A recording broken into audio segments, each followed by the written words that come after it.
بسم اللہ الرحمن الرحیم۔ معزز ناظرین و سامعین کرام، السلام علیکم ورحمۃ اللہ وبرکاتہ۔ معراج کے دو حصے ہیں، پہلے حصے کو اسراء اور دوسرے کو معراج کہا جاتا ہے، لیکن عرف عام میں دونوں ہی کو معراج سے تعبیر کیا جاتا ہے۔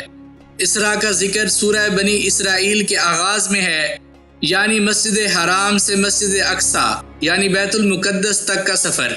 ارشاد باری تعالیٰ ہے، سبحان الذی اسری بعبدہ لیلا من المسجد الحرام الی المسجد الاقصی الذی بارکنا حولہ لنریہ من آیاتنا۔ پاک ہے وہ ذات جو رات کے ایک تھوڑے سے حصے میں اپنے بندے کو مسجد حرام سے مسجد اقصی تک لے گئی، جس کے آس پاس ہم نے برکت رکھی ہے تاکہ ہم اسے اپنی قدرت کے کچھ نمونے دکھائیں۔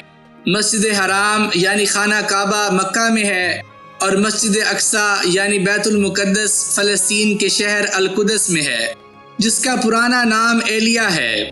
مکہ سے القدس تک کی مسافت پرانے زمانے کے مطابق، جب کہ آمد و رفت کے موجودہ برق رفتار ذرائع نہیں تھے، 40 دن کی تھی، لیکن 40 دن کی یہ مسافت اس رات کو اللہ کے حکم سے رات کے ایک تھوڑے سے حصے گویا پلک جھپکنے میں طے ہو گئی۔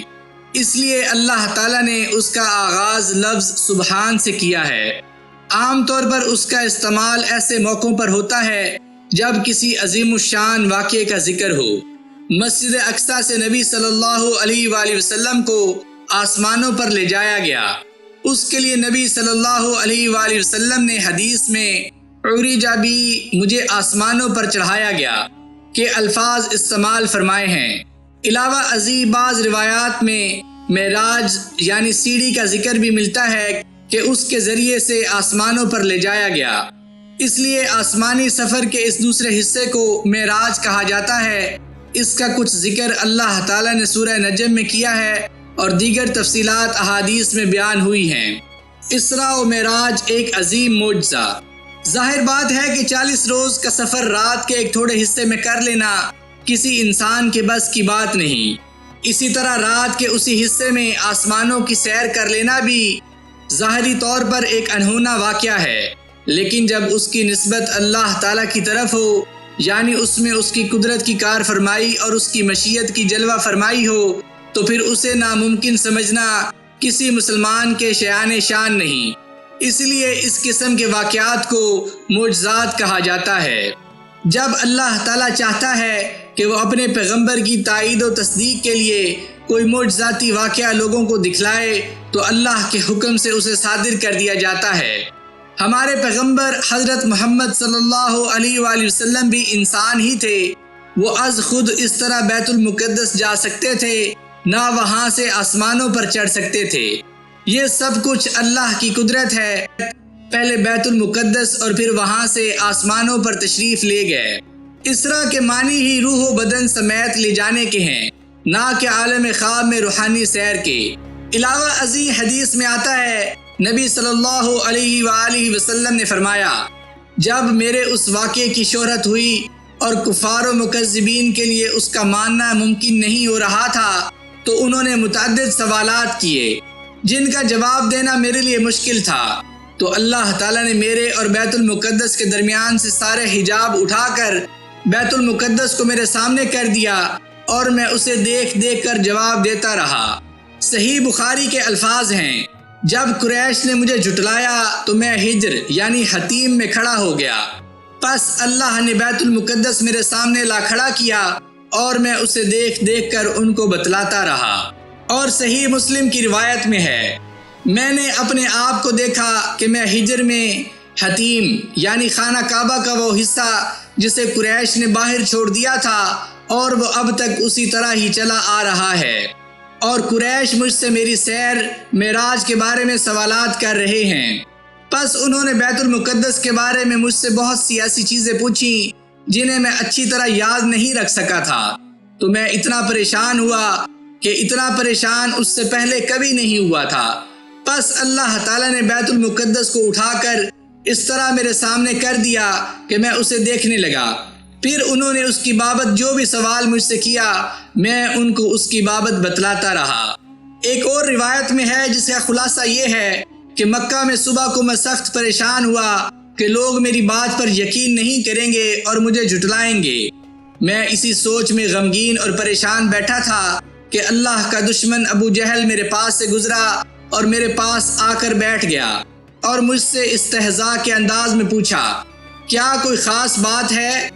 آپ صلی اللہ علیہ وآلہ وسلم نے فرمایا، ہاں۔ اس نے کہا، کیا؟ آپ صلی اللہ علیہ وآلہ وسلم نے فرمایا، آج رات مجھے سیر کرائی گئی۔ اس نے کہا، کہاں تک؟ آپ نے فرمایا، بیت المقدس تک۔ اس نے کہا، پھر صبح کو آپ ہمارے اندر موجود بھی ہیں؟ آپ نے فرمایا، ہاں۔ اس نے کہا، اگر میں آپ کی قوم کو بلا کر لاؤں تو کیا آپ ان سے یہ بات کریں گے جو مجھ سے کی ہے؟ آپ صلی اللہ علیہ وآلہ وسلم نے فرمایا، ہاں۔ چنانچہ اس نے عربوں کے طریقے کے مطابق آواز لگائی، اے بنو کعب بن لوئی۔ اس کی آواز سن کر لوگ مجلسوں سے اٹھ کر اس کے پاس آ گئے۔ وہ ان سب کو لے کر آپ کے پاس آ گیا اور کہنے لگا، اب آپ اپنی قوم کے سامنے وہ بات بیان کریں جو آپ نے مجھ سے کی تھی۔ اس پر رسول اللہ صلی اللہ علیہ وآلہ وسلم نے فرمایا، آج رات مجھے سیر کرائی گئی ہے۔ انہوں نے کہا، کہاں تک؟ آپ نے فرمایا، بیت المقدس تک۔ انہوں نے کہا، پھر صبح آپ ہمارے درمیان موجود بھی ہیں؟ آپ نے فرمایا، ہاں۔ یہ سن کر کچھ لوگ تالیاں پیٹنے لگ گئے، کچھ نے اسے جھوٹ سمجھ کر اپنے سروں پر تعجب سے ہاتھ رکھ لیے۔ ان میں سے کچھ لوگ ایسے تھے جنہوں نے بیت المقدس کا سفر کیا ہوا تھا اور مسجد اقصیٰ بھی دیکھی ہوئی تھی۔ وہ کہنے لگے، کیا آپ مسجد اقصیٰ کی صفات بیان کر کے ہمیں بتلائیں گے؟ اس پر رسول اللہ صلی اللہ علیہ وآلہ وسلم نے فرمایا، میں نے مسجد کی صفتیں بیان کرنی شروع کر دیں۔ میں بیان کرتا رہا حتیٰ کہ بعض چیزوں میں مجھے التباس ہونے لگا تو مسجد میرے سامنے کر دی گئی، حتیٰ کہ جیسے دار اقال سے دار عقیل سے کم فاصلے پر ہو گئی۔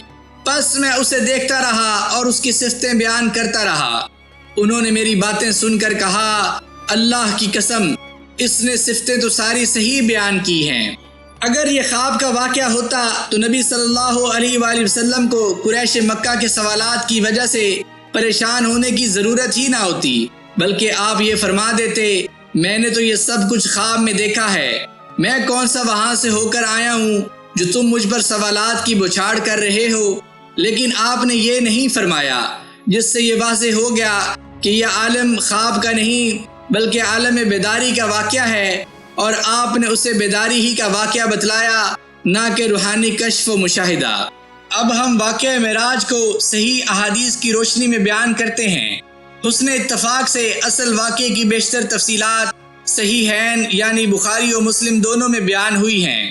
صحیح بخاری میں 4 مقامات پر یہ واقعہ تفصیل سے بیان ہوا ہے۔ اب آپ صحیح بخاری کی اس روایت کا ترجمہ سنیں گے جو حضرت انس بن مالک بن صعصع رضی اللہ عنہما سے بیان کرتے ہیں۔ حضرت مالک بن صعصع رضی اللہ عنہ فرماتے ہیں، اللہ تعالیٰ کے نبی صلی اللہ علیہ وآلہ وسلم نے انہیں اس رات کے بارے میں بتلایا جس میں آپ کو معراج کرائی گئی۔ آپ نے فرمایا، میں ایک وقت حتیم میں، بعض دفعہ آپ نے فرمایا حجر میں لیٹا ہوا تھا۔ حتیم اور حجر ایک ہی جگہ کا نام ہے۔ یہ وہ حصہ ہے جو قریش نے سرمایہ کی کمی کی وجہ سے بیت اللہ کے طول میں چھوڑ دیا تھا، جو حضرت ابراہیم علیہ السلام کے تعمیر کردہ بیت اللہ میں شامل تھا، کہ ایک آنے والا میرے پاس آیا اور اس نے میرا پیٹ سینے سے ناف تک چاک کیا اور میرا دل باہر نکالا۔ پھر میرے پاس سونے کا ایک تشت لایا گیا جو ایمان و حکمت سے بھرا ہوا تھا۔ میرے دل کو دھویا گیا اور اسے ایمان و حکمت سے بھر کر پھر اپنی جگہ لٹا دیا گیا۔ پھر ایک سفید جانور لایا گیا جو خچر سے چھوٹا اور گدھے سے بڑا تھا۔ وہ براق تھا۔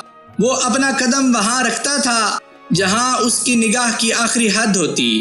مجھے اس پر سوار کرا دیا گیا اور جبرائیل مجھے اپنے ساتھ لے چلے، یہاں تک کہ پہلے آسمان یعنی آسمان دنیا پر ہم پہنچ گئے۔ جبرائیل نے دروازہ کھولنے کو کہا۔ پوچھا گیا، کون ہے؟ کہا، میں جبرائیل ہوں۔ پوچھا گیا، اور تمہارے ساتھ کون ہے؟